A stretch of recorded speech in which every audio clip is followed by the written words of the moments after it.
Bismillahirrahmanirrahim. Assalamualaikum warahmatullahi taala wabarakatuh.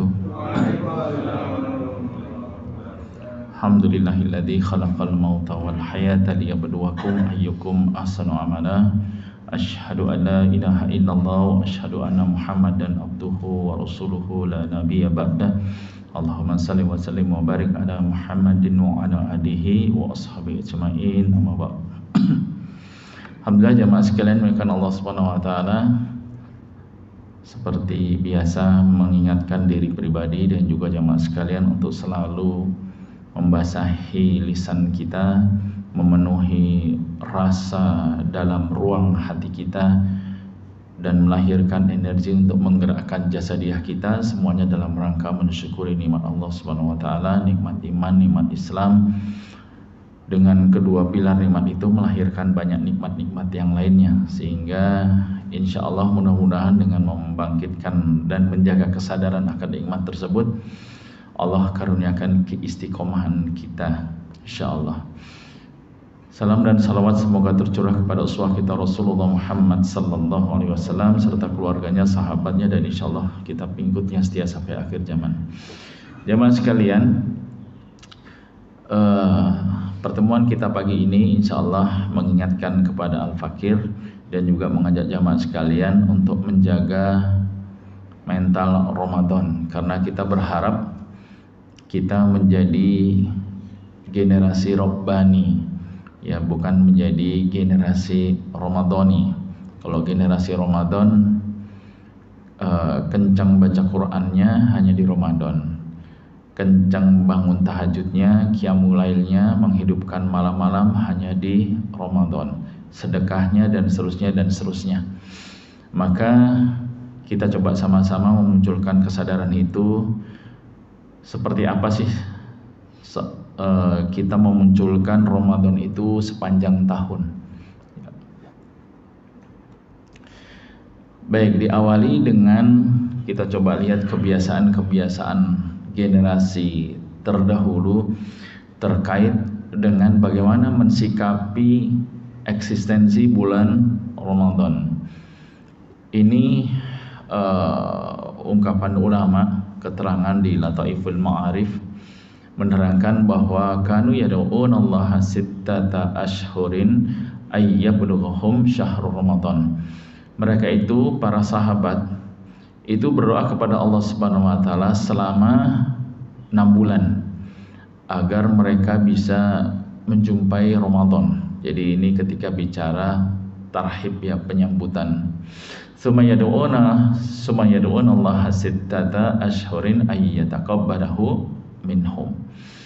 Kemudian mereka pun berdoa selama 6 bulan agar amalan yang telah mereka kerjakan diterima olehnya. Nah, kita 1 bulan aja belum, ya, mau mendekati ini Syawal hari ke-21, 20. 23 ya? Oh, malah udah 23 ya. Gitu.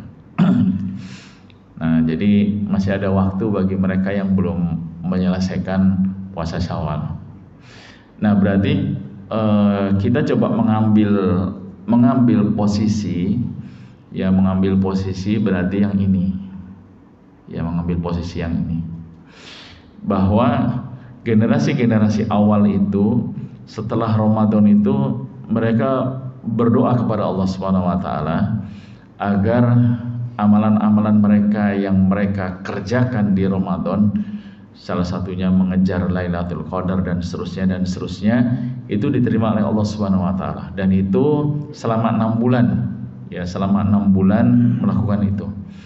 Maka ahsannya kita juga melakukan seperti yang mereka lakukan. Nanti setelah 6 bulan masuklah ke dalam penyambutan agar mereka dapat menjumpai Ramadan. Nah, sekarang Syawal dan seterusnya mengingatkan kepada diri Al-Fakir sendiri, juga mengajak kepada jamaah semua, yuk kita bermunajat kepada Allah Subhanahu wa taala agar amalan-amalan Ramadan kita itu diterima.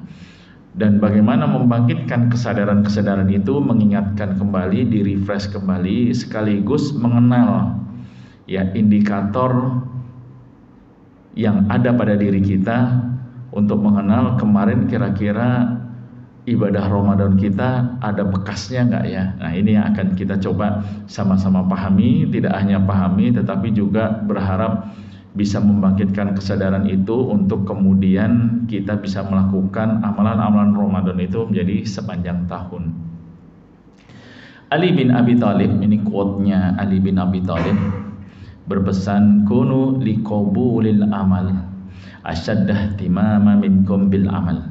Alam tasma'u Allah azza wa jalla yaqul innama yataqabbalullahu minal muttaqin.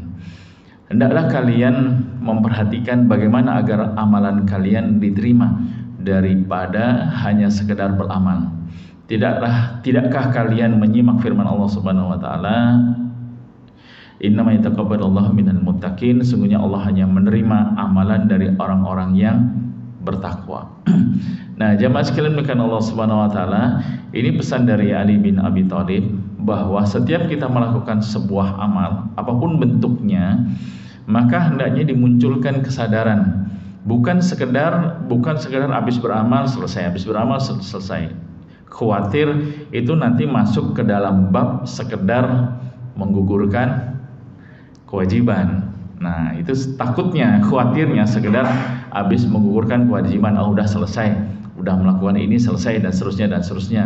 Oh, habis dengerin taujih dari guru-guru kita melakukan ini, habis itu udah selesai gitu. Nah, khawatirnya kesadaran untuk antara roja dan khauf. Roja bahwa Allah dengan rahmatnya Allah, insya Allah amalan kita diterimalah. Sama dengan kita pernah membahas bagaimana seseorang itu masuk surga itu tidak dengan amalnya tetapi dengan rahmat dan karunia Allah Subhanahu wa taala. Tapi juga ada aspek khauf, khawatir amalan-amalan kita nggak diterima. Nah, jadi Al-Fakir mengajak agar memunculkan sepasang sayap ini, karena kalau khauf saja nanti khawatir berputus asa dari rahmat Allah. Kalau roja saja khawatir terlalu tenang-tenang atau terlalu pede.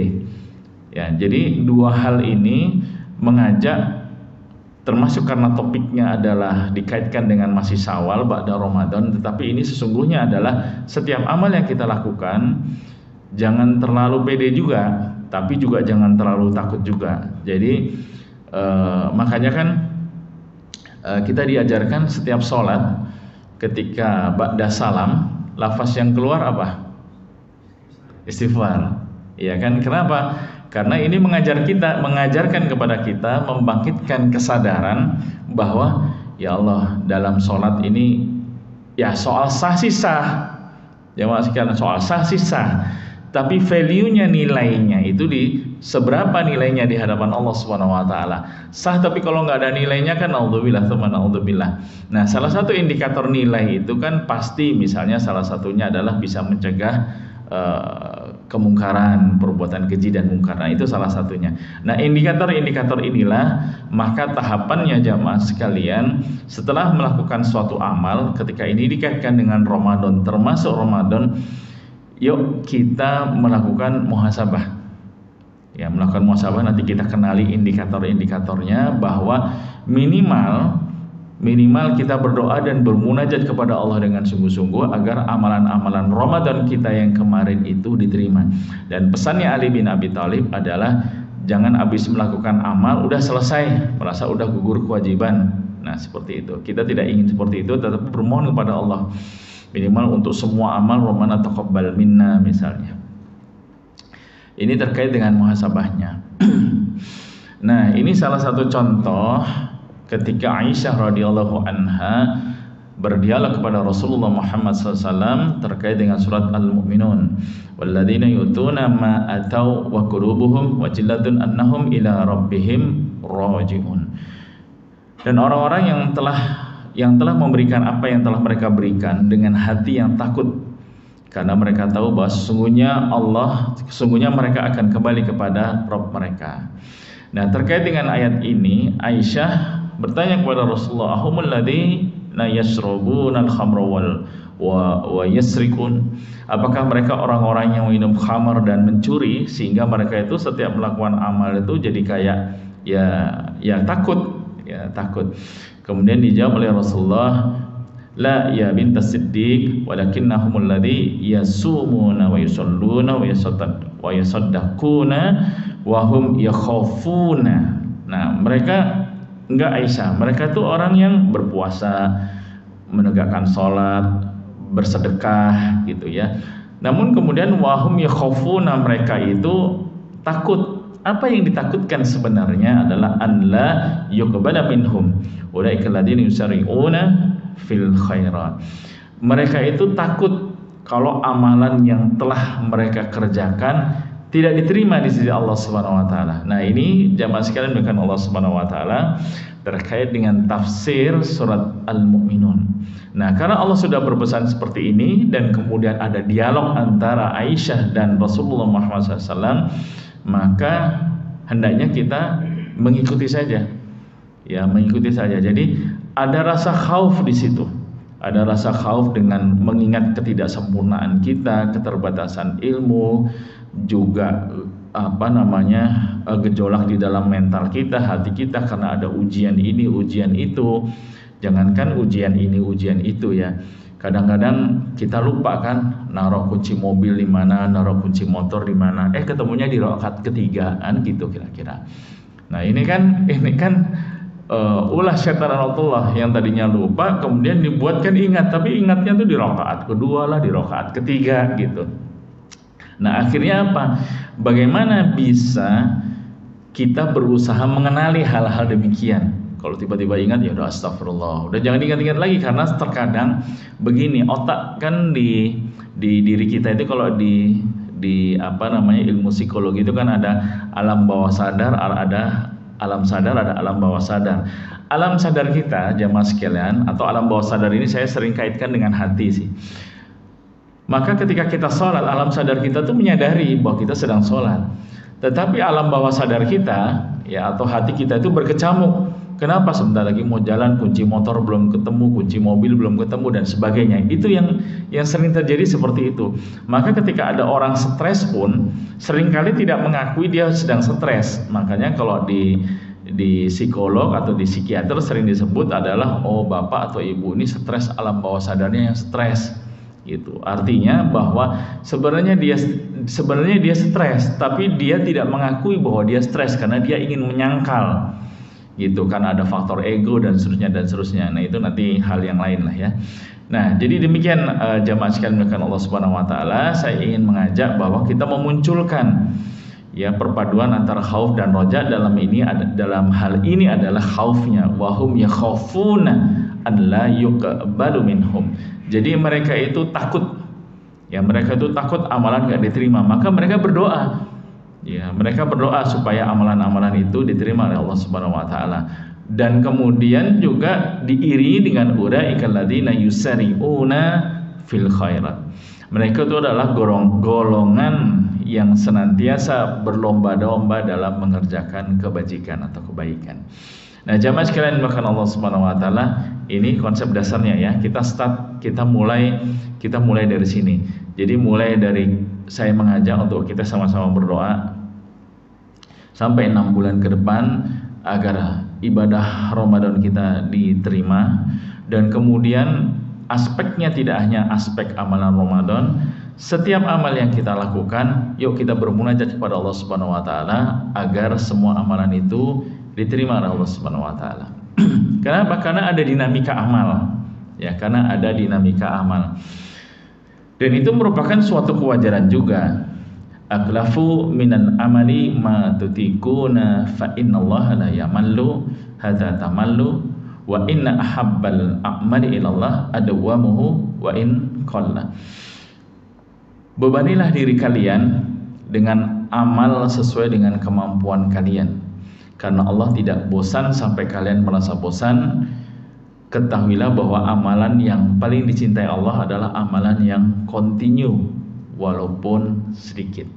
Nah, jamaah sekalian, jadi ini kalau istilah modernnya tuh, istilah Jepangnya kaizen, ya, continuous improvement. Jadi kaizen itu continuous improvement sebenarnya ngambil dari hadis ini gitu. Ya, jadi cuman kaizen sekarang lebih ngetop daripada hadis ini. Itu ada masalahnya. Kalau dijual kan training kaizen kan mahal ya. Kalau di perusahaan-perusahaan besar, giliran mengungkapkan hadis ini, ya adanya cuma di majelis taklim doang. Jadi ini buat bapak-bapak yang bekerja di perusahaan yang berorientasi kepada perusahaan Jepang, kasih tahu bahwa Kaizen itu basi, gitu aja. Gitu. Saya kalau ngomong pas ngisi di perusahaan, saya bilang Kaizen itu basi, saya bilang. Ya, karena apa? Karena Rasulullah SAW udah nyontohin banyak hal. Ya. Jadi kan Kaizen itu kan continuous improvement. Jadi perbaikan yang terus menerus setiap hari walaupun sedikit. Gitu. Walaupun sedikit. Saya ketika mengcoach beberapa perusahaan di manajemen, terutama ketika harus melewati COVID ya. Melewati COVID, saya katakan, saya nego ownernya, shareholdernya, kemudian saya katakan bisa nggak kita menerapkan setiap karyawan yang datang ke perusahaan. Nah ini buat bapak-bapak yang punya usaha dan punya karyawan ya, gitu. Usahakan datang ke kantor itu bawa ide, gitu. Bawa ide improvement walaupun kecil, suruh bawa ide improvement. Kemudian ketika bawahan menghadap atasan, nggak boleh bawa masalah, tapi harus bawa ide. Nggak mesti bawa usulan sih, syukur-syukur bawa usulan ya, tapi bawa ide, jangan bawa masalah ya. Misal Pak Rahmat punya anak buah 5 ya Pak ya, setiap menghadap Bapak bawa masalah, berarti kalau nambah anak buah nambah masalah, mau kan nggak mau kan gitu. Jadi saya terapkan tuh ya buat bapak-bapak, ibu-ibu pimpinan unit kerja, siapa yang punya bawahan, menghadap Anda itu harus bawa ide, jangan bawa masalah. Nah ini Pak Irfan juga di kantor nih, bisa diterapkan tuh Pak kepada anak buahnya. Menghadap saya jangan bawa masalah, harus bawa ide gitu. Karena kalau setiap anak buah ke kita bawa masalah, saya nambah anak buah berarti nambah masalah. Nah ini sebenarnya turunan daripada hadis ini ketika aplikasi di rumah, aplikasi di kantor, ini Masya Allah gitu. Tinggal kita mau membedah ini nggak menjadi turunan-turunan, karena kan bicara Kaizen sendiri, continuous improvement, itu kan judul besarnya cuma itu. Tapi ketika dibedah dan dijadikan suatu training, bisa dia jadi training seminggu, bisa jadi training 3 hari, bukunya pun setebel ini gitu. Nah ini adalah PR Pak, PR bahwa ya qadarullah, saya senang mengkaitkan itu, kesadaran hati kemudian melahirkan amal sehingga menjadi insan yang produktif. Kan uswah kita kan Rasulullah Muhammad SAW, tinggal bagaimana menurunkan itu ketika kita beruswah, tidak hanya dari sisi ubudiyah saja. Karena Rasulullah mengatur Pak, mulai dari kamar mandi sampai bisnis sampai urusan keluarga, semuanya ada. Nah tinggal bagaimana kita bisa mengaplikasikan itu. Nah sehingga di sini ada pesan lagi, ya Abdullah, la takun mithla fulana. Wahai Abdullah, janganlah engkau seperti si fulan. Karena yaqumul lail fataraka qiyaman lail. Dulu dia biasa mengerjakan sholat malam, namun sekarang dia tidak mengerjakan lagi. Nah ini artinya apa? Dorong mobil mogok ya. Mobil itu berhenti. Ketika dari posisi berhenti supaya mobil itu bergerak, kita butuh power besar nggak Pak? Butuh kan? Ketika roda itu sudah berputar, maka dorongnya itu kan lebih ringan kan? Kenapa? Karena kita ada momentum energi perputaran roda. Begitu roda itu berhenti Pak, berhenti, dari posisi berhenti ingin menggerakkan lagi, itu butuh energi besar lagi. Nah artinya apa? Ketika sebuah amal dari mulai berjalan kemudian berhenti, untuk memulainya lagi Pak, Bapak kita butuh energi besar. Nah seringkali energi kita lowbat, sehingga apa? Amal yang tadinya sudah berjalan kemudian berhenti, memulainya tuh jadinya susah banget. Nah itu salah satu turunan yang bisa kita lakukan. Jadi semales-malesnya kita, kira-kira gitulah ya. Kenapa? Karena kan iman kan yazidu wa yanqus. Ya, iman itu naik dan turun, tapi seturun-turunnya, nah kira-kira gitu. Nah nanti misalnya, nah ini dalam pesan berikutnya ya, dalam pesan berikutnya dikatakan nih Pak. Ya dalam pesan berikutnya, walikulli amalin sirratun. Setiap amal itu pasti ada semangatnya. Tuh, setiap amal pasti ada semangatnya. Layaknya iman kan yazid, ada naiknya. Tapi juga walikulli syirratin fatratun. Dan setiap semangat itu ada masa futurnya. Ada masa malesnya. Ada masa turunnya. Kan grafik itu kan kondisi iman seseorang, kondisi semangat, mood seseorang tuh nggak ada Pak yang stabil banget tuh nggak ada, belum pernah ada. Ya pasti ada dinamikanya. Jadi futur yang dimaksud di sini ada futur yang toleransi, wajar, fitrah sebagai manusia pasti mengalami seperti itu. Namun, nah seperti ini ya. Namun faman yakun fatratuhu ila sunnah. Barang siapa yang kemalasannya atau futurnya itu masih dalam petunjuk sunnah, petunjuk dalam masih bingkai, ya bingkai toleransi, maka faqadih tada, maka dia masih dalam petunjuk. Ya, tapi kalau waman yakun ila ghairi dzalik faqada dhalla. Namun kalau udah keluar dari bingkai itu, maka dia sudah menyimpang. Misalnya futurnya tuh gini. Biasa baca Quran satu hari satu juz. Karena ada kesibukan pekerjaan, ada ujian, ada banyak masalah dan sebagainya, ini baca Qur'annya jadi cuma setengah juz. Atau cuma beberapa halaman. Nah, ini masih oke nih Pak. Ini masih oke. Ya kan, tapi juga jangan kebablasan. Nanti takutnya naudzubillah tsumma naudzubillah, tadinya baca Qur'annya satu hari satu juz, jadi setengah halaman, jadi nggak baca Qur'an sekali, dua kali, tiga kali, jadi kemudian sebulan nggak pegang Qur'an sama sekali. Nah ini yang harus hati-hati. Kalau udah seperti ini, potensi melakukan kemaksiatan baik kepada Allah maupun kepada manusia pasti akan terjadi. Kenapa? Karena setan dan malaikat dan setan itu nggak mungkin duduk bareng di hati kita. Itu aja yang harus diingat. Tergantung kita nih Pak. Setan sama malaikat nggak mungkin duduk bareng. Ketika kita mengundang kebaikan di dalam diri kita, maka keburukan melemah atau pergi.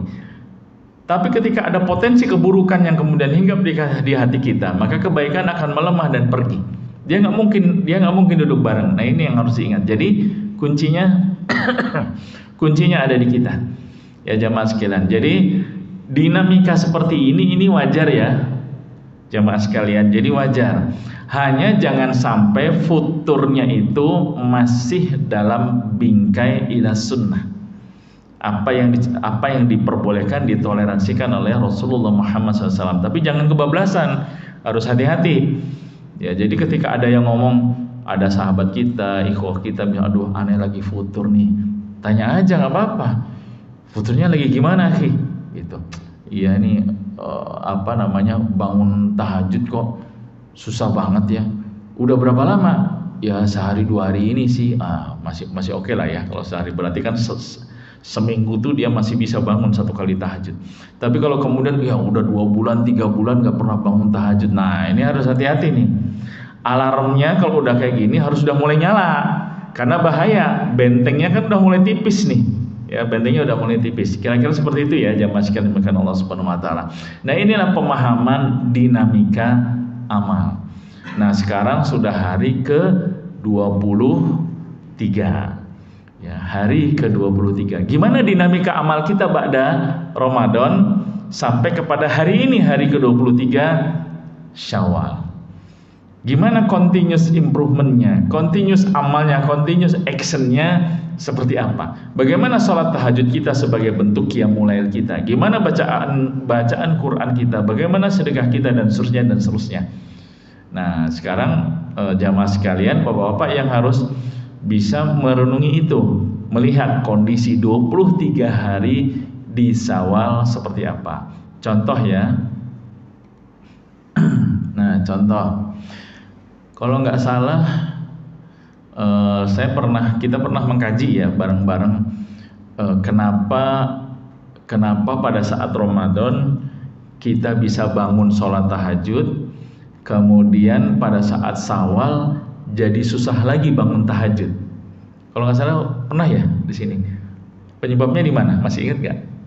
Di niat, alhamdulillah masih ingat ya. Jadi jamaah sekalian, ketika niat di Ramadan itu yang menjadi salah satu penyebab di Syawal dan bulan berikutnya itu jadi susah bangun sholat tahajud, karena pada saat Ramadan memang bangun sih di waktu-waktu tersebut, hanya saja niatnya yang dominan di pikiran dan mentalnya itu adalah sahur. Oh, jangan sampai kesiangan nih sahur, oh gitu kan. Jadi lebih mengkhawatirkan kesiangan sahur ketimbang kesiangan tahajud. Nah, ini yang menjadi salah. Tapi ketika kita latih, ya ini kita pernah bahas waktu di pekan ketiga kalau nggak salah ya. Ketika yang kita menjadi dominasi di dalam pikiran, mental dan hati kita adalah sholat tahajudnya, maka ketika di Syawal dan seterusnya tidak sahur nggak masalah. Ya, tidak sahur nggak masalah. Kenapa? Karena tools atau alat dari niat untuk tahajudnya itu yang masih berfungsi.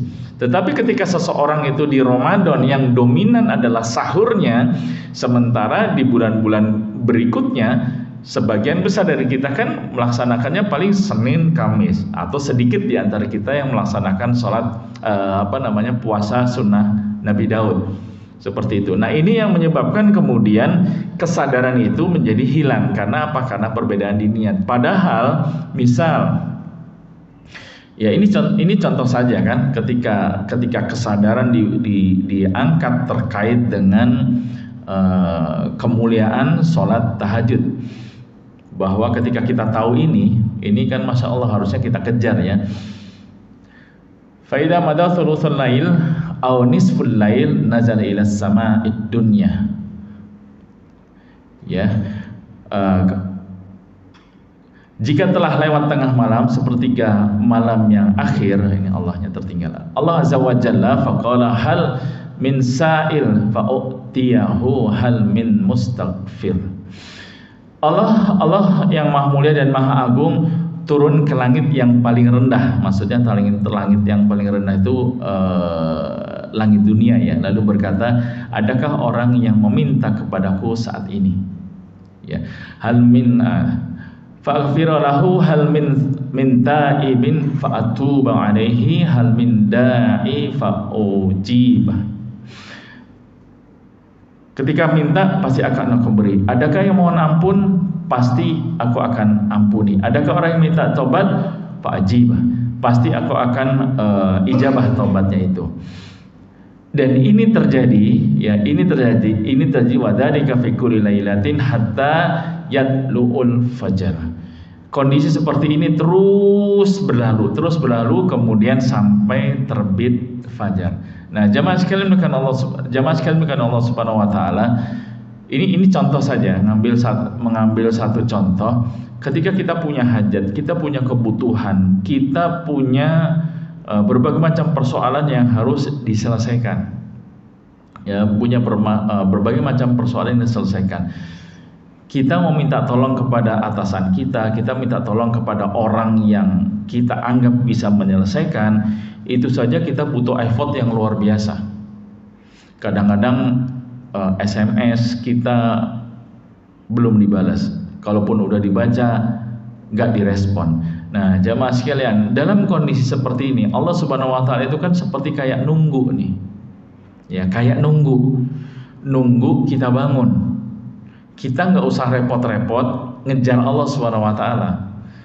Ya, Allah turun ke langit dunia kemudian nunggu kita. Nah, ini kan kesadaran yang harus dijaga ketika kita punya hajat. Pertanyaannya adalah ketika kita mau tidur, kita punya kebutuhan yang besar, kita siapkan nggak niat kita? Nah, awalnya saja seringkali sebagian besar dari kita itu nggak bermohon sebelum tidur. Sebelum tidur, ingat jamaah sekalian, kita pernah bahas ini. Kalau masuk ke surga itu dengan rahmatnya Allah Subhanahu wa taala, maka bahkan turunan yang paling kecil kita bisa duduk di sini pun itu bukan karena kehebatan kita. Ya, bukan karena kehebatan kita. Oh, karena saya udah terbiasa bangun sholat subuh berjamaah, bukan. Kita bisa duduk di sini pun itu karena rahmat dan karunia Allah Subhanahu wa taala. Jadi semua ini yang harus dimunculkan kesadarannya. Maka kita bermohon agar apa? Ketika kita mau tidur, saya punya hajat nih. Saya punya hajat untuk memenuhi janjinya Allah karena Allah sudah nunggu.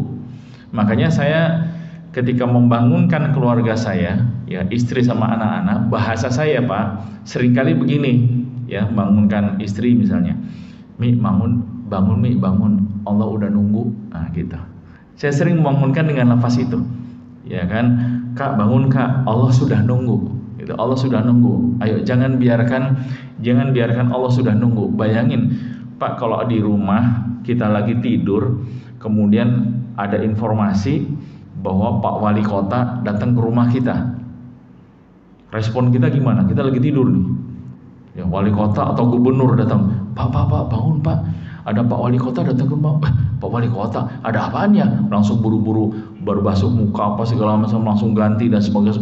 Aduh rumah berantakan lagi, ruang tamu masih berantakan, langsung diberesin. Artinya apa? Kok nggak ngomong-ngomong, ada apaan ya dan sebagainya. Kenapa? Karena kita merasa bersalah tidak melakukan penyambutan yang semestinya, kan gitu. Kalau ke orang bisa begitu Pak, kenapa ke Allah agak susah ya begitu ya? Bukan agak susah, kok susah ya? Gitu.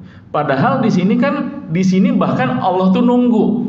Setiap malam Allah turun ke langit dunia, itu apa? Mau minta ampun diampuni, ya kan? Mau minta apa aja dikasih. Ini kan janji Allah seperti itu. Cuman pengabulannya seperti apa, yaitu urusan Allah. Kita kan nggak bisa mendikte Allah. Ini bab merayu nih Pak. Nah, contoh-contoh kesadaran seperti ini, ketika kita bisa mempertahankan itu, maka kita pasti Pak, insya Allah sudahlah kita memprogram alam bawah sadar kita sehingga mempengaruhi tubuh fisik kita yang kita pernah bahas waktu itu. Maka insya Allah kita bangun sholat tahajud tanpa alarm, insya Allah juga bisa, dan itu lebih mudah. Cuman masalahnya, sudahlah di awal itu niatnya salah, ditambah dengan setan laknatullah kan berusaha membolak-balikan kesadaran itu. Ini masih contoh ya, merefresh sedikit. Kalau kondisi Nabi Adam alaihissalam saja dalam kondisi di surga itu bisa diubah, apalagi di dunia. Ini kan contoh di surat Al-A'raf ya. Fawasadahuma syaitan liyubdiya lahuma ma'wuriya anhuma min sawatihima. Ketika setan membisikkan pikiran jahat kepada keduanya untuk menampakkan kepada keduanya apa yang tertutup dari mereka, yaitu auratnya, dan kemudian setan berkata, wa qala manahakuma rabbukuma an hadhihi syajarah illa an takuna malaikaini aw takuna minal khalidin. Tuhan kamu tidak melarang kamu mendekati ini, melainkan supaya kamu berdua tidak menjadi malaikat atau tidak menjadi orang yang kekal. Nah, jamaah sekalian, setan laknatullah ini di dalam hati kita, ya karena dia memang mengalir dalam anak cucu Adam, itu memberikan waswasah. Ya, memberikan waswasah. Waswasahnya itu selalu kalau nggak menakut-nakuti, memberikan motivasi. Itu tujuannya apa? Untuk mengganti posisi kesadaran yang ada di dalam mindset sama mental kita. Itu yang setan laknatullah akan lakukan. Nah, kalau di surga itu, nah ini kan gambaran surga ya. Ini merefresh saja, ini kita pernah bahas. Ya, gambaran surga. Pak, kalau sudah di surga itu kira-kira kita butuh apa lagi sih? Ya, Bapak sudah di surga nih, kita sudah di surga insya Allah ya. Kira-kira butuh apa lagi? Ada kebutuhan yang lain nggak? Ketika semuanya sudah dipenuhi, kan udah nggak butuh apa-apa lagi ya. Tapi ya ini tentu atas izin Allah ya, atas izin Allah. Ternyata ketika posisi di surga saja, jamaah sekalian, motivasi ini ternyata bisa membuat ya orang tua pertama kita itu membangkang atau melanggar perintah Allah Subhanahu wa taala, antakuna malakaini, menjadi malaikat, au takuna minal khalidin, dan menjadi orang yang kekal. Nah, motivasi seperti ini ternyata bisa membuat batasan wala taqrabu hadhihi syajarah, jangan dekati pohon ini bisa dilanggar. Kalau di surga saja yang semua kebutuhan sudah terpenuhi, ini gambaran sedikit, ini juga pernah kita bahas, a'atu li ibadis shalihin.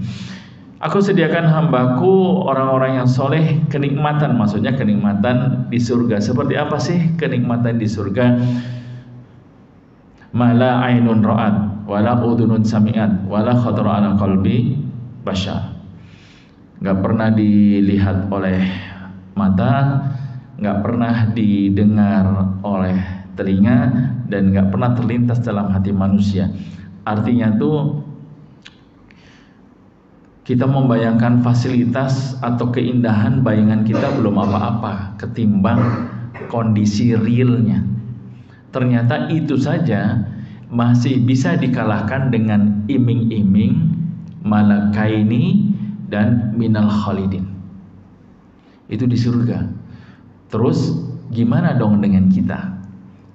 Bisa nggak ini tetap terjaga? Kenapa? Apalagi soal hati manusia itu kan ada di tangan, ada dalam genggaman Allah ya Pak. Nah ini contoh lagi. Ini contoh. Asyaitan ya'idukumul faqra. Setan menjanjikan menakut-nakuti kemiskinan kepadamu. Yaduhum wa yumannihim wa ma ya'iduhumus syaitan illa ghurura. Setan memberikan janji kepada mereka dan membangkitkan angan-angan kosong kepada mereka. Padahal setan tidak menjanjikan kepada mereka selain tipu daya. Ini kan yang banyak ya. Kita jadi nggak yakin akan masa depan. Ini kan bagian daripada contoh kesadaran yang bisa diganti. Makanya kita butuh keistiqomahan. Contoh kesadaran yang bisa diganti. Ditakut-takutin.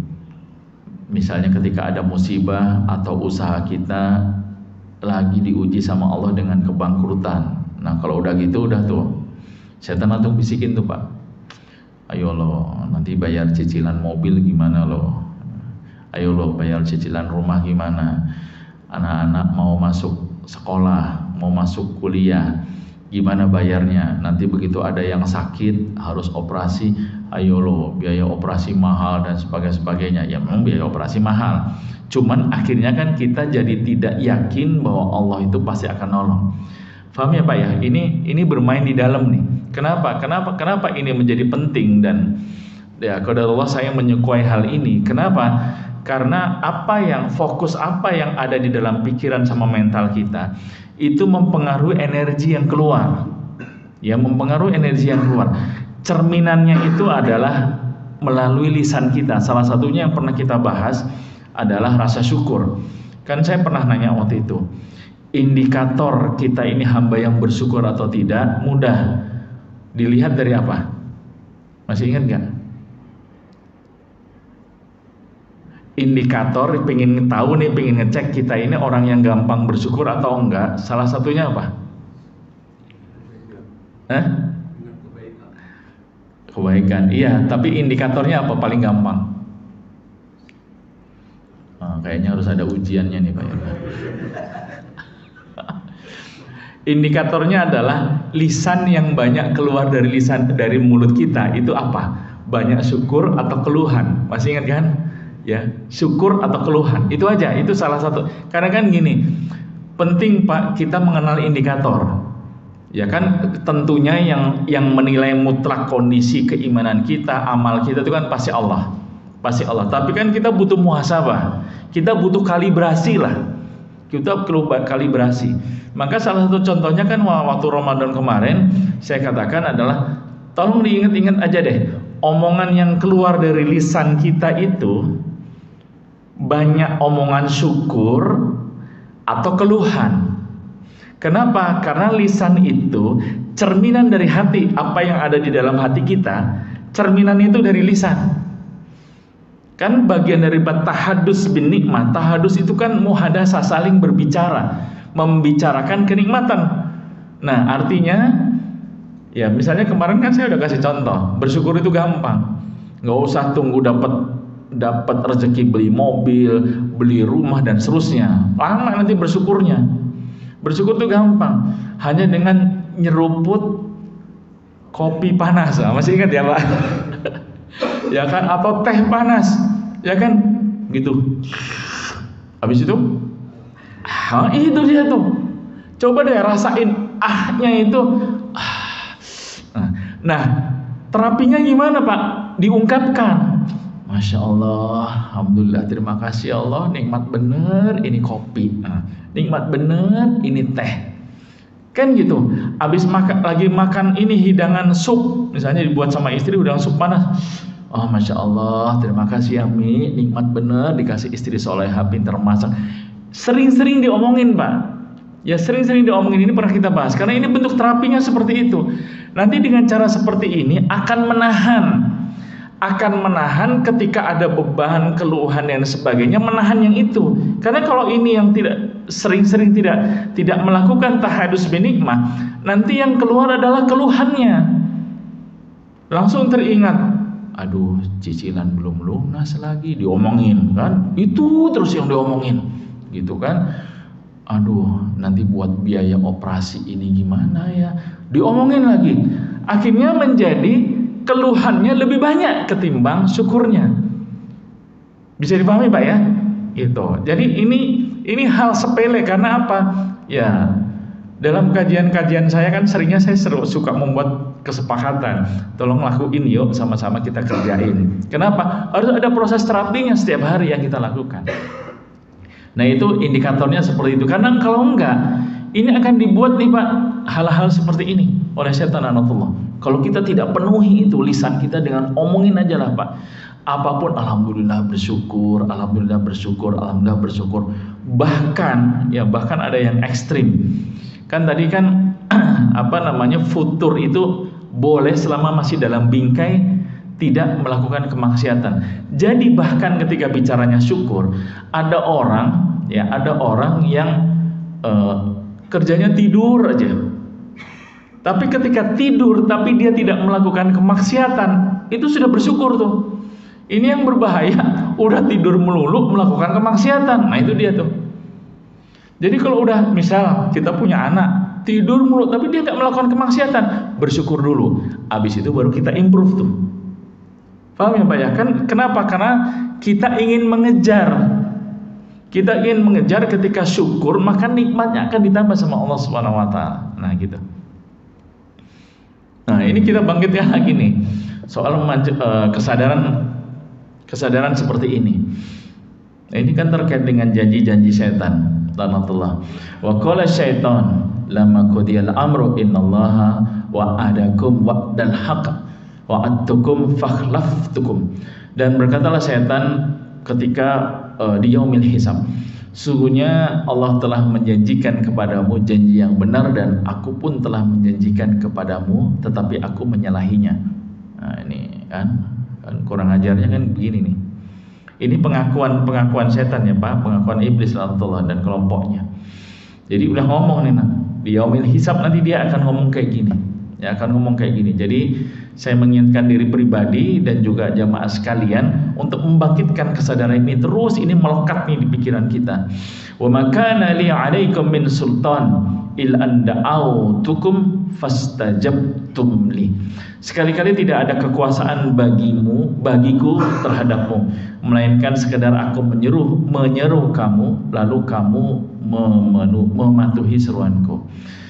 Kan ini kan ada yang menarik ini jamaah sekalian. Coba perhatikan bagian ini. Wa makana li 'alaikum min sultan. Sekali-kali tidak ada kekuasaan bagiku terhadapmu. Jadi ini pengakuan iblis ya. Enggak ada kekuasaan bagiku terhadapmu. Jadi enggak punya power apa-apa kecuali bahwa sekedar anda autukum, dia menyeru lalu kita ngikutin. Nah ini kan jadi dilemanya mudah-mudahan kita bisa pahami. Ini harus dimunculkan kesadaran bahwa setan itu lemah sesungguhnya. Fala talumuni walumu anfusakum wa ma ana bimusrikhikum wa ma antum bimusrikhiyya. Oleh sebab itu jangan mencerca aku, akan tetapi cercalah dirimu sendiri. Aku sekali-kali tidak dapat menolongmu dan kamu pun sekali-kali tidak dapat menolongku. Tuh kan. Ibaratnya nanti di yaumil hisab jangan nyalahin saya gitu. Udah salahin aja diri sendiri. Orang udah dibilang wa makana li 'alaikum min sultan. Aku tuh sebenarnya nggak punya kekuasaan apa-apa, nggak punya pengaruh apa-apa, cuman salahmu sendiri. Aku bilangin begini, kamu ngikutin. Nah kira-kira gitulah bahasanya. Ini kafartu bima asyraktumu min qabl. Sungguhnya aku tidak membenarkan perbuatanmu mempersekutukan aku dengan Allah. Tuh. Innal zalimina lahum adzabun alim. Sungguhnya orang-orang yang zalim itu mendapatkan siksa yang pedih. Jadi jamaah sekalian, jangan sampai naudzubillah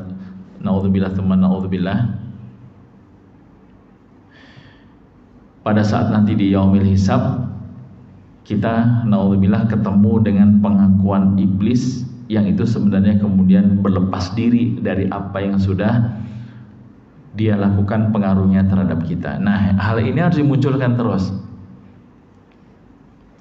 Terus gimana dong?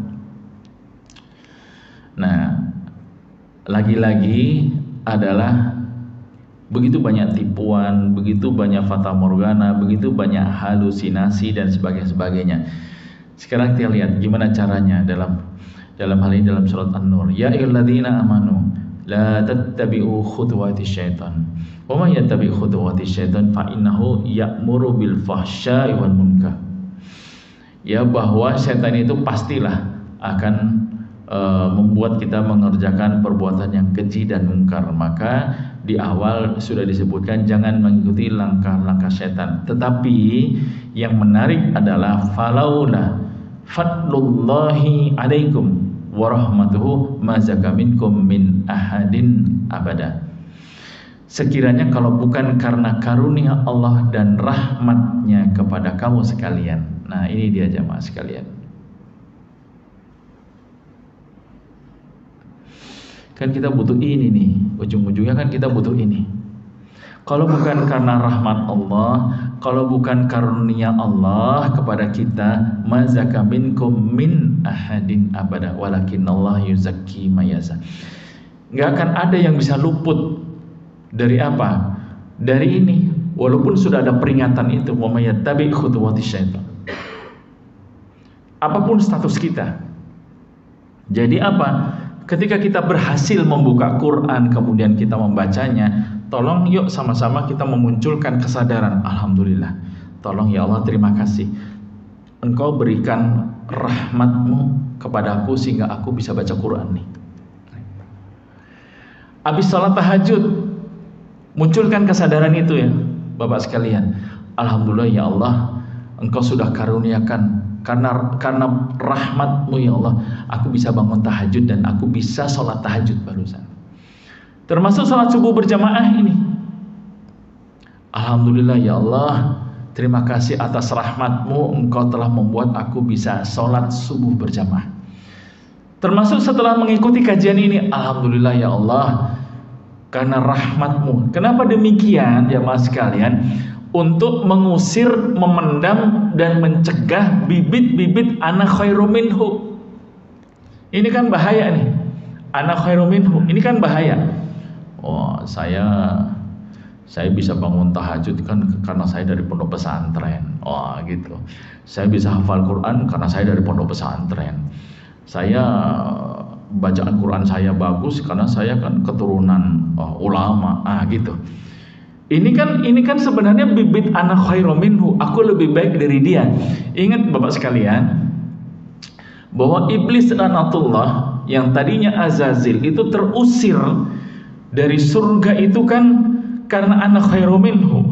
Iya kan? Ana khairu minhu itu hal yang sepele.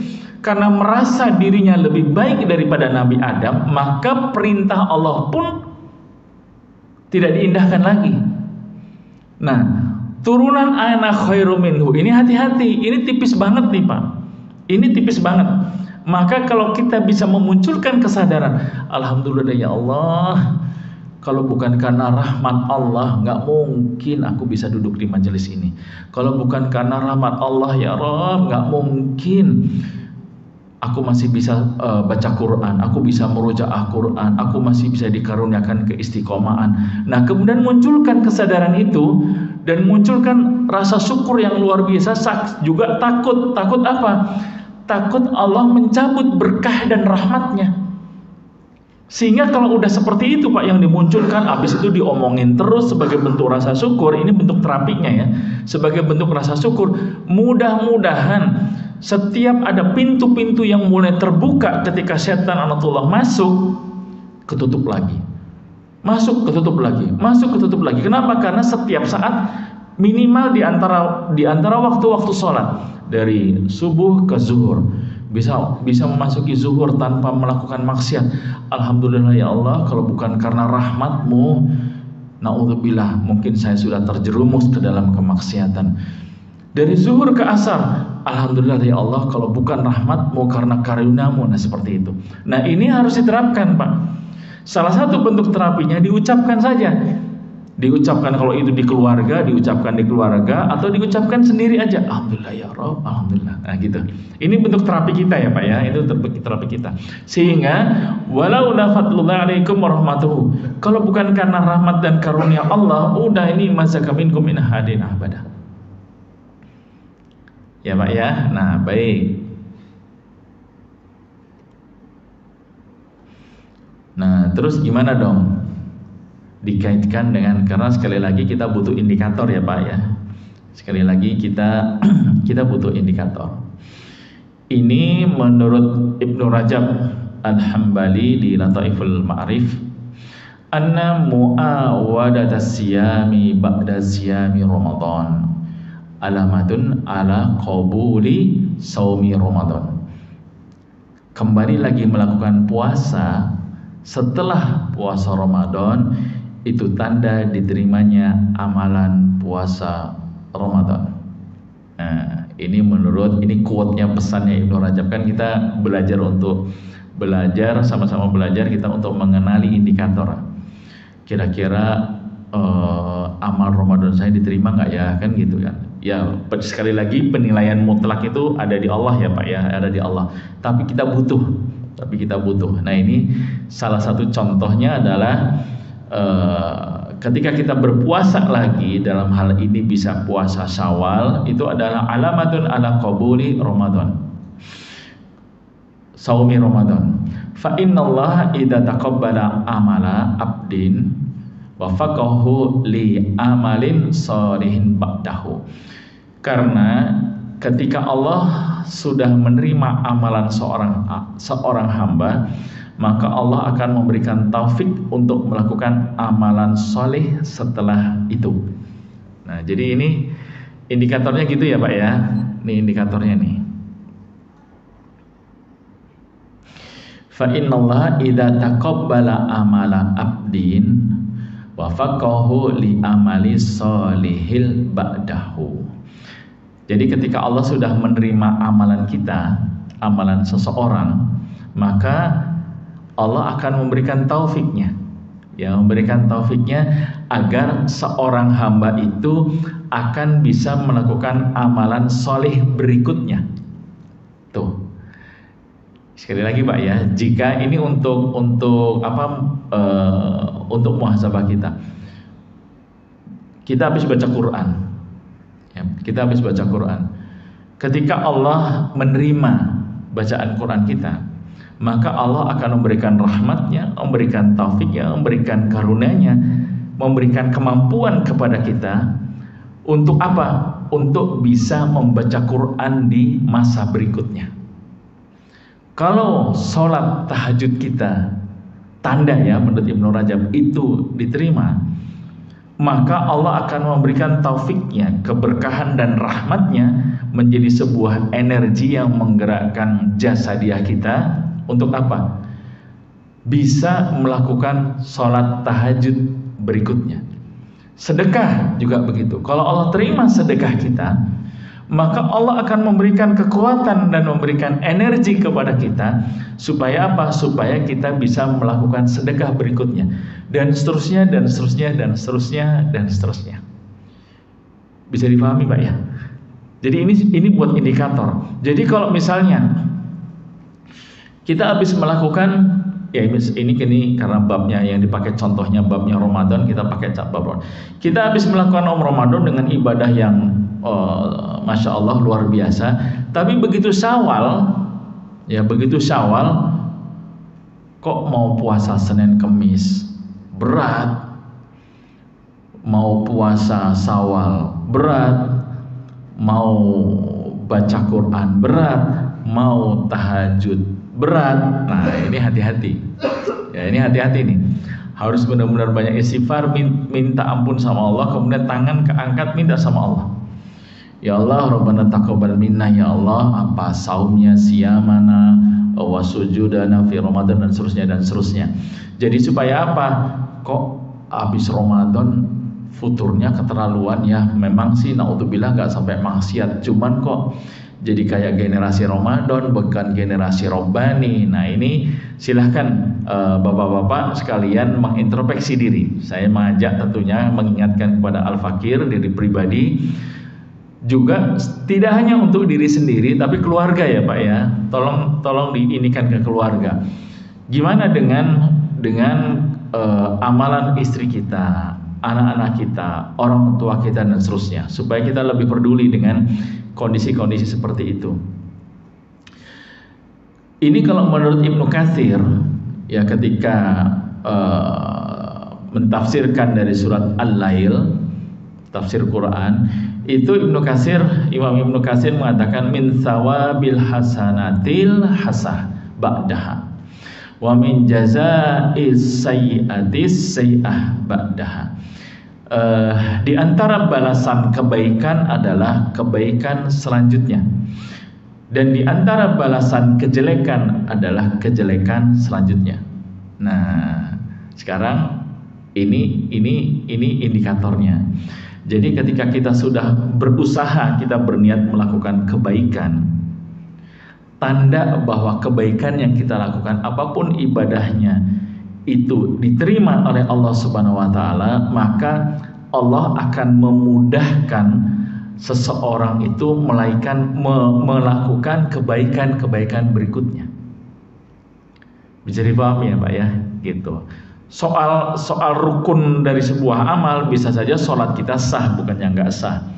Tapi karena ada nilai yang naudzubillah tsumma naudzubillah tidak diterima, maka untuk melakukan hal yang serupa itu akan jadi sulit tuh Pak, akan jadi berat.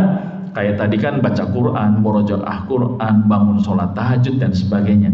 Jadi ketika yang kemarin-kemarin sholat tahajud kita itu indikator, menurut penjelasan ini ya, indikatornya diterima, maka insya Allah mudah-mudahan Allah akan permudah kita untuk bangun sholat tahajud berikutnya. Kalau bacaan Quran kita kemarin diterima, maka insya Allah akan mempermudah kita membuka Quran berikutnya dan seterusnya. Nah inilah yang tadi kami sebutkan contoh momentum untuk mendorong mobil.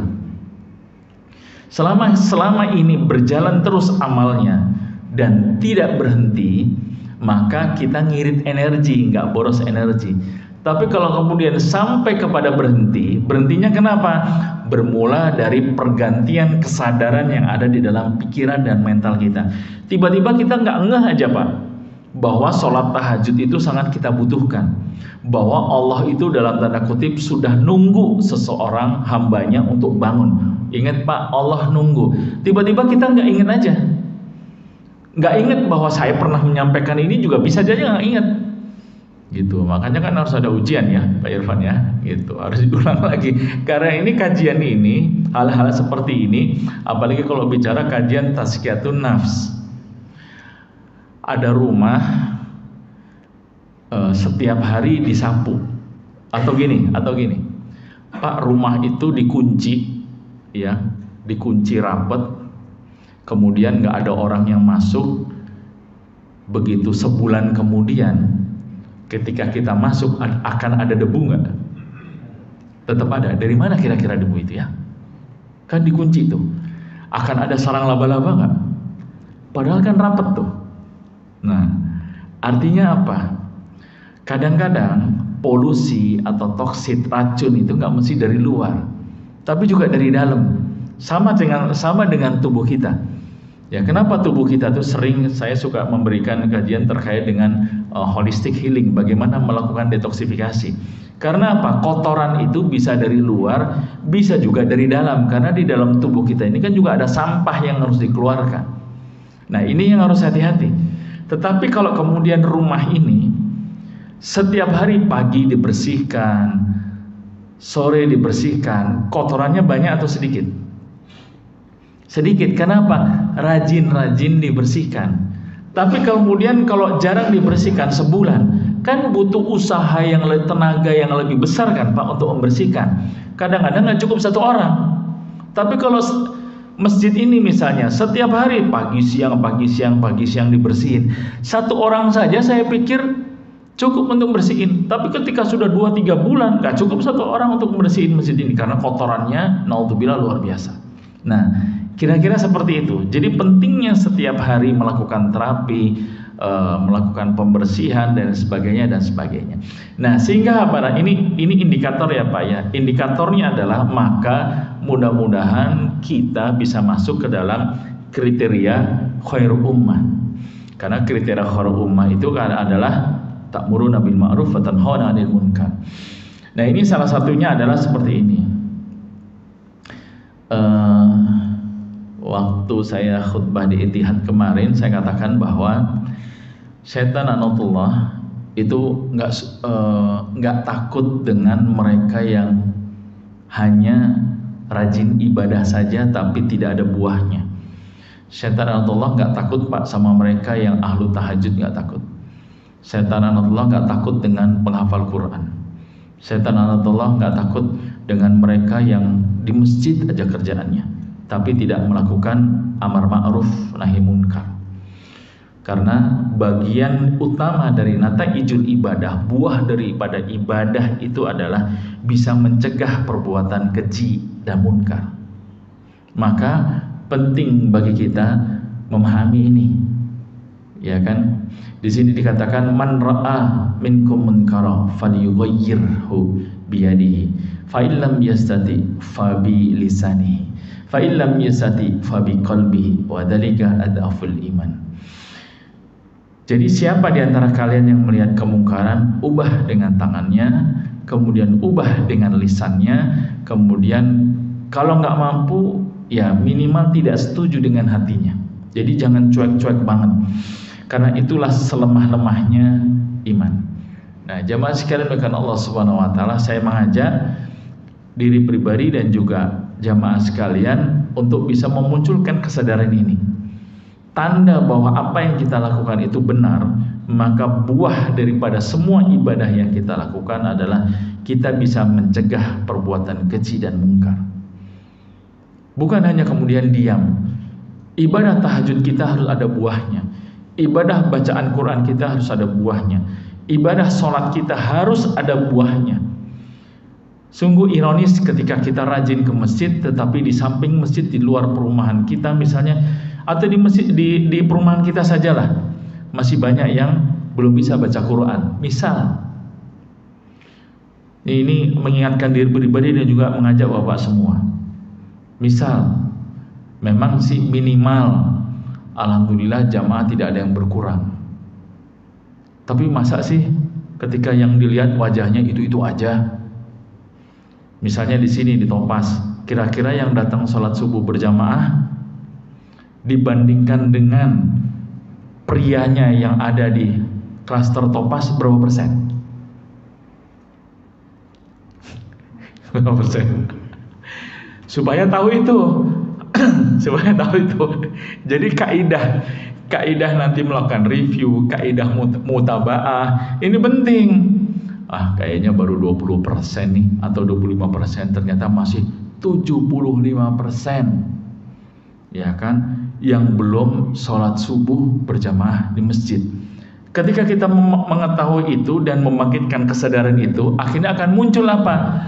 Muncul ladang jihad, muncul ladang dakwah. Ini PR nih. Akhirnya akan muncul bagaimana memikirkan program-program inovasi-inovasi supaya saudara-saudara kita yang belum hadir sholat subuh berjamaah di masjid mau datang sholat subuh berjamaah di masjid. Akhirnya apa Pak? Kalau kita mengikuti habit seperti itu, insya Allah kita akan sibuk banget jadinya. Kita akan sibuk banget jadinya. Gimana caranya ya? Subuh ini kalau di sini ada berapa kakak Pak Irfan? 200-an ya di Topas. Masya Allah 200 ya, 200 kakak. Gitu. Kalau satu rumah satu orang aja, kan satu rumah kan pasti ada beberapa prianya kan, gitu. 200 nggak usah 200 deh, 50%. Berarti kan 100 orang ya. 100 orang salat subuh berjamaah di masjid ini. Waduh, penuh kan? Ini kan baru 2 shaf. Nah, ini kan PR nih. Ya kan, ini PR. Kalau udah mengetahui itu, saya yakin abis itu pengurus masjid abis ini harusnya sibuk nih. Program apa ya? Bisa nyamperin apa ya? Harus apa? Kenapa? Kita butuh program, Pak. Ya, nanti kita bahas soal bagaimana manajemen dakwah, atau bukan manajemen dakwah, manajemen umum. Mereka yang tidak punya manajerial, barisan yang tersusun rapi, ini kan bagian daripada turunan innallaha la yuhibbul ladina yuqatiluna fi sabilihi shaffa. Iya kan? Shaf itu kan barisan. Ini kan bukan gerombolan kan? Kalau gerombolan nggak ada manajerialnya. Tapi kalau shaf, Pak, barisan ada manajemennya. Ketika ada manajemen pasti ada planningnya. Ketika planning pasti ada latar belakang kenapa membuat planning ini. Setelah membuat planning pasti ada mutabaahnya, ada reviewnya, dan seterusnya, itu muter terus. Biasanya bapak-bapak di perusahaan kan suka dengarkan ada PDCA. Ya, Pak Rahmat ada ya. Coba deh nerapin PDCA-nya jangan di perusahaan doang. Gimana kalau kita terapin juga di masjid? Ya kan? Jadi supaya apa? Ilmu-ilmu di perusahaan itu, ya sekali lagi mohon maaf, itu basi. Cuman akhirnya khawatir kita hanya pandai menerapkan ilmu-ilmu manajerial, ilmu-ilmu kebaikan di perusahaan yang notabene cenderung juga niatnya karena dunia juga. Yuk di masjid kita terapkan juga yuk. Total quality management itu bukan hanya ada di perusahaan. Karena total quality management atau penerapan manajemen mutu kita terapin juga di masjid, karena itu sebenarnya kaidah-kaidah Islam bagaimana kita berusaha kepada Rasulullah Muhammad SAW. Nah, mudah-mudahan dengan cara seperti ini jadi lahirlah dari program 200 kakak ya, Masya Allah, itu ladang dakwah banget. Oke, terakhir, bagian daripada indikator kualitas iman juga, karena kan kita ingin begini ya, ahabbun nas ilallah ta'ala anfa'uhum linnas. Manusia yang paling dicintai oleh Allah Subhanahu wa taala adalah yang paling memberikan manfaat kepada manusia. Ya, paling bisa memberikan manfaat kepada manusia. Wa habbul a'mali inallah ta'ala sururun tudkhiluhu ala muslim. Jadi dia bisa membuat muslim yang lain itu bahagia. Au taksifu anhu kurbah, au taqdi anhu dainan, au tadrudu anhu ju'an, kelaparan. Wal an amsiya ma akhi fi hajatin ahabbu ilayya min an a'takifa fi hadal masjid, yakni Masjid Madinati Syahra. Jadi mengangkat kesusahan orang lain, membayarkan hutangnya, menghilangkan rasa laparnya. Sungguh aku berjalan bersama saudaraku yang muslim untuk sebuah keperluan lebih aku cintai daripada beriktikaf di masjid ini, atau yang dimaksud adalah Masjid Nabawi Syahra selama sebulan penuh. Ini perumpamaannya. Artinya, contoh ya Pak, contoh saya sering sekali sih enggak, tapi beberapa kali ada ungkapan begini. Contoh ya, ketika ini bicara azas manfaat, Ustadz, orang kalau lagi lapar itu tidak butuh ceramah. Lapar itu butuhnya apa? Makan. Orang kalau lagi haus, Ustadz, nggak butuh ceramah, butuhnya minum. Ustadz, bayar SPP anak itu nggak pakai khutbah, nggak pakai ceramah, pakai uang. Bisa dipahami ya? Saya kalau dihadapkan pada kondisi-kondisi seperti itu, bergejolak saya. Iya memang benar kan? Ini kan bahasa-bahasa bahwa menyindir kita ini. Ini menyindir kita. Bisakah kita buat program-program yang konkret turunan daripada ceramah-ceramah kita? Tausiah-tausiah yang diberikan oleh guru-guru kita. Kan harus ada turunannya nih. Ya kan harus turun. Setelah ada dari majelis ini kan melahirkan pemahaman. Dari melahirkan pemahaman harusnya melahirkan kesadaran kan? Setelah melahirkan kesadaran harus melahirkan amal. Kalau tidak melahirkan amal, maka akan muncul tuh. Akan muncul kalau ini diungkapkan kepada pengurus di masjid ini, gimana tantangannya? Kan berarti kita harus membuat inovasi-inovasi dakwah yang bisa memberikan solusi kepada masyarakat secara real. Ceramahnya tetap butuh karena ingin membangkitkan pemahaman. Kemudian membangkitkan kesadaran. Setelah faham, kesadarannya muncul, udah harusnya ini melahirkan amal nyata untuk bisa memberikan solusi kepada masyarakat. Dan masjid ini adalah sentralnya, membicarakan banyak hal yang bisa menghasilkan berbagai macam solusi-solusi bagi masyarakat. Mudah-mudahan difahami ya, jemaah sekalian berkenan Allah Subhanahu wa taala, sehingga kencang sedekahnya, kencang itu-itunya dan sebagainya, kencang silaturahimnya, kencang macam-macamnya tidak hanya di Ramadan, tapi kita berusaha membangun spirit Ramadan sepanjang tahun.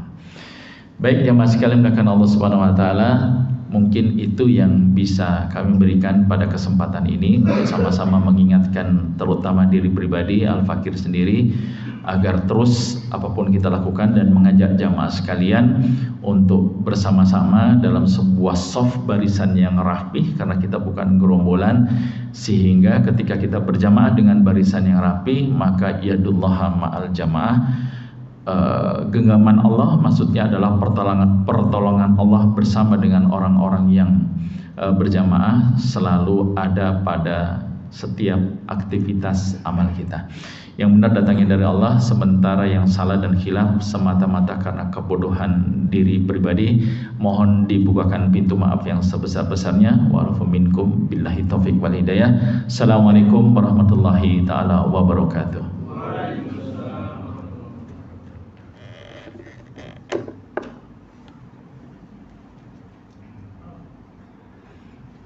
Cukup ya? Kita tutup dengan doa kafaratul majlis. Subhanakallahumma wa bihamdika asyhadu an la ilaha illa anta astaghfiruka wa atubu ilaik.